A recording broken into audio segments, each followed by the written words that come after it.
មិនដល់2ខែទេសង្ឃឹមថាចប់ហើយចាំពេលចប់ដោះស្រាយអីស្រួលស្ថានភាពនឹងណូចាំខ្ញុំបោះស្រាយលំអិតនៅកន្លែងណាបើចង់ដឹង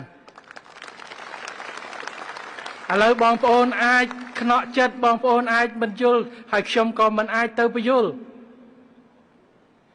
ស្លឹកបៀកំពុងតលេងយើងមិនអាចទៅថាខ្ញុំមានអីក្នុងដៃខ្ញុំដោះយ៉ាងម៉េចអីយ៉ាងម៉េចទេ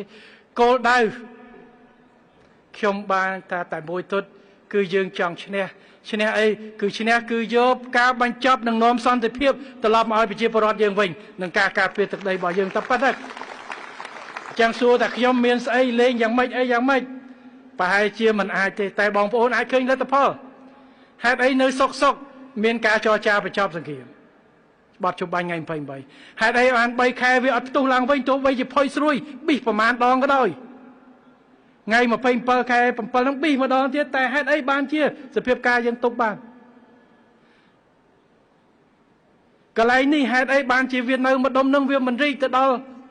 រាប់រយរាប់ពាន់ប៉ះគ្រប់គ្នាការងារច្រើនហេតុអីនៅសុកមានប្រជុំ GBC RBC មានអីហេតុអីនៅសុកមានកិច្ចព្រមព្រៀងសន្តិភាពបាទអញ្ចឹងខ្ញុំសូមឲ្យបងប្អូនតែប៉ុណ្្នឹងចុះបាទឲ្យយល់ឲ្យទុកចិត្តជឿចិត្ត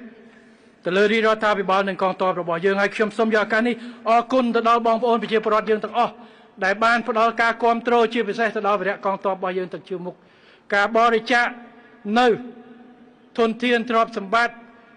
ដើម្បីជួយផ្គត់ផ្គង់អាហារផ្គត់ផ្គង់សម្ភារៈផ្ដល់ការលើកទឹកចិត្តទៅដល់វីរៈកងទ័ពរបស់យើងជាប្រចាំខ្ញុំសូមអរគុណណាស់ទៅដល់បងប្អូនប្រជាពលរដ្ឋជនភៀសសឹករបស់យើងបាទ